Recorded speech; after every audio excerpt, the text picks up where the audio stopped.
After the war, Miss Bronson sold the house to Charlotte Henry. Charlotte Henry opened a school in 1866 to 1868. It was called the Freedmen's School. The Freedmen's School taught ages from childhood to adult. She had around 120 students during the time of occupancy. Charlotte Henry also had three teachers that assisted her with the teaching of the students. The Freedmen Bureau was established after the war to help rebuild the South. It supplied legal, banking, and educational services. The Freedmen's School closed in 1868 due to lack of funding. Charlotte Henry would use books such as McGuffey's First Reader to educate her students. She would teach them how to write and read in cursive and also how to read in print. Here is an excerpt from one of the lessons. The White Kitten. Kitty, my pretty white kitty, why do you scramble away? I finished my work and my lesson, and now I am ready for play. Come, kitty, my own little kitty, I've saved you some milk, come and see. Now drink while I put on my bonnet, and play in the garden with me. We know of this because Miss Henry would do monthly reports back to the Freedmen Bureau. They would ask, how is the community favoring the school? She would write excerpts such as unfavorable, strongly dislike. We know of this because Miss Henry kept records for 2 years. Thank you for taking the time to listen about the history of Miss Charlotte Henry and her Freedmen's School, located here at the Bronson Mohan House.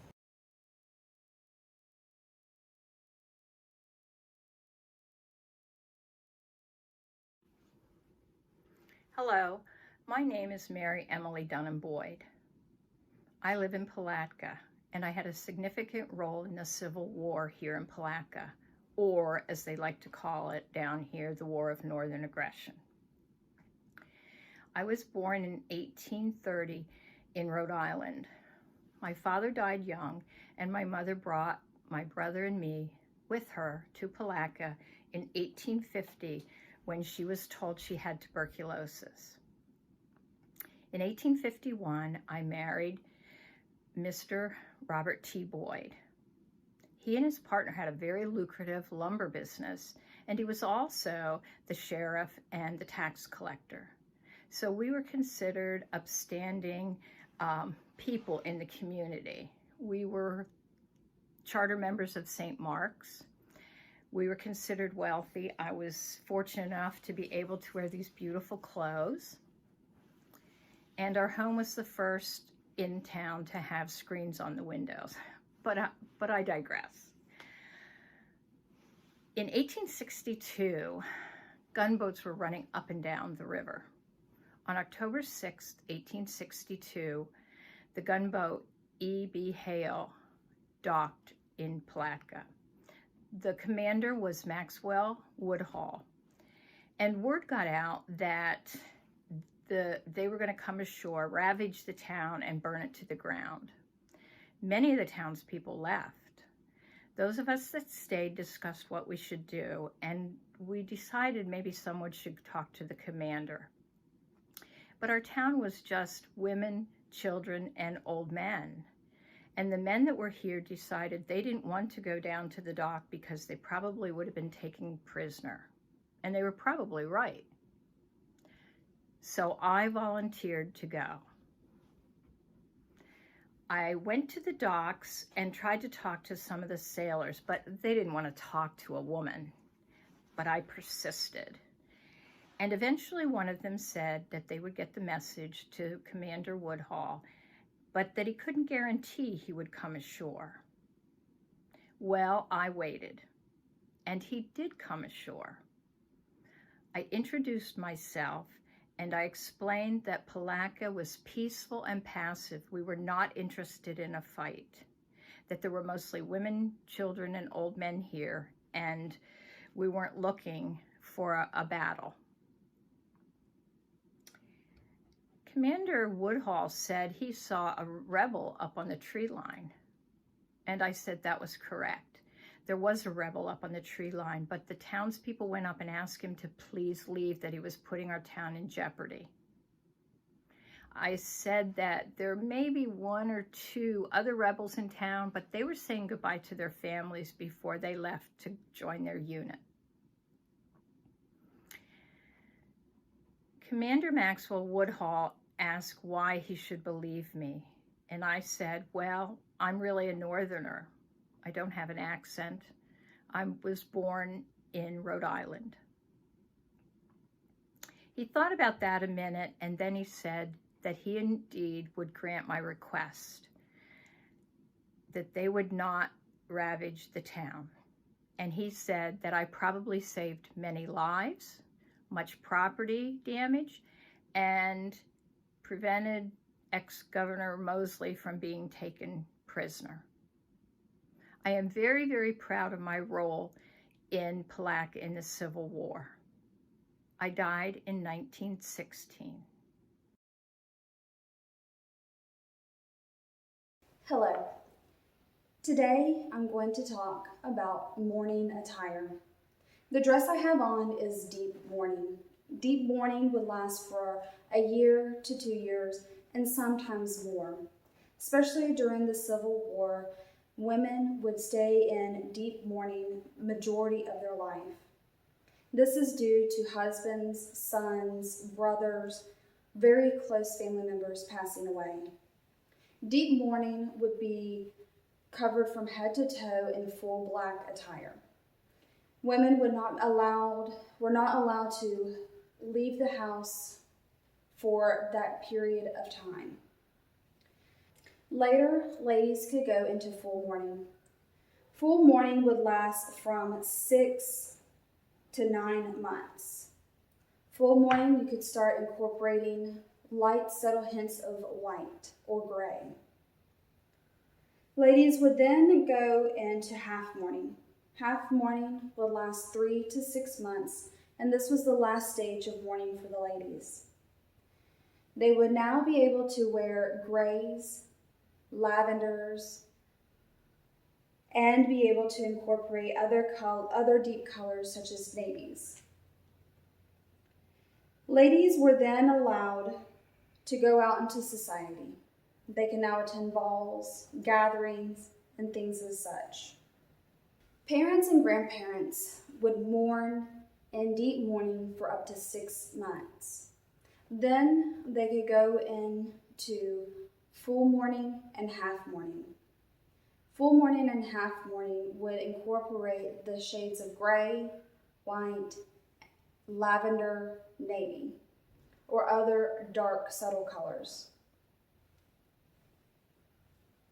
These would only last for periods of time, such as 5 months. From there, they would gradually incorporate other shades, such as gray, white, lavender, navy, and taper it off from month to month until they came out of complete mourning. During these times, no social gatherings were allowed, such as balls or even seen in public, until their 5 months were up of deep mourning. Siblings would mourn for 5 months in deep mourning. Then they would go into full for 2 months and half for 1 month. During the Civil War, etiquette was a major part of society. There were books written on etiquette and how to properly wear your mourning attire. There is also etiquette on stationery. Stationery would consist of a thick black line depending on what stage of mourning you were in. The thicker the line, the deeper mourning. And as the years passed, even the months, the lines would lessen and lessen until the page was white again. This meant you were out of mourning and you could enter back into society as a non-mourner. Most of the fabric used during the time for mourning attire was a material called crepe. It's a silk-like material that is pressed and very crisp. Crepe was also used for the bonnets, hoods, or hats, and also the veils. Later, it was found out to be very toxic.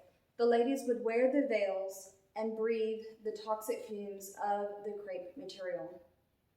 Jewelry was also made for mourning. There was a certain stone called jet. Jet is a black stone that was incorporated into brooches, rings. Also, memento mori were created in times of mourning. This is when the ladies of the house would take hair from the deceased and make brooches or hair wreaths. This was to remember the person that had died and be able to remember them forever. While women were expected to wear entire outfits made of black during their mourning period, men were not. Some men would wear black suits and black hats during their time of mourning. Military men, on the other hand, would wear black bands around their arm to represent that they were in mourning. Young children would not be expected to wear full mourning attire. Young girls, however, were known to wear white dresses during their mourning period. During deep mourning, widows were not allowed to receive guests. There was no pleasure reading allowed. Acceptable activities for widows were needlepoint and reading the Bible. Due to the Civil War, ladies began to lighten up on the mourning etiquette, because ladies during this time were in full mourning for years. And when I mean years, it would last maybe 10, 15, or their entire life. Deep mourning took major effect on the ladies that had to go through the period of mourning. Due to the crepe's toxic nature, ladies suffered from major lung issues and also deep depression due to being unable to go out into society. Still today, we do use some of the mourning etiquette from the late 1800s. When someone dies, we may wear a black dress to the funeral. Normally, this would be the extent of mourning. Thank you for joining me during this etiquette presentation of mourning in the 1800s.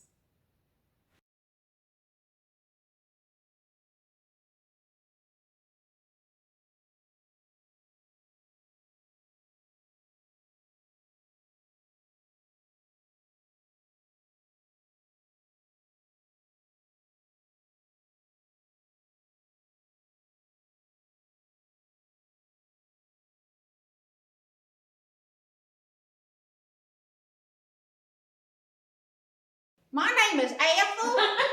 I'm an deep mourning.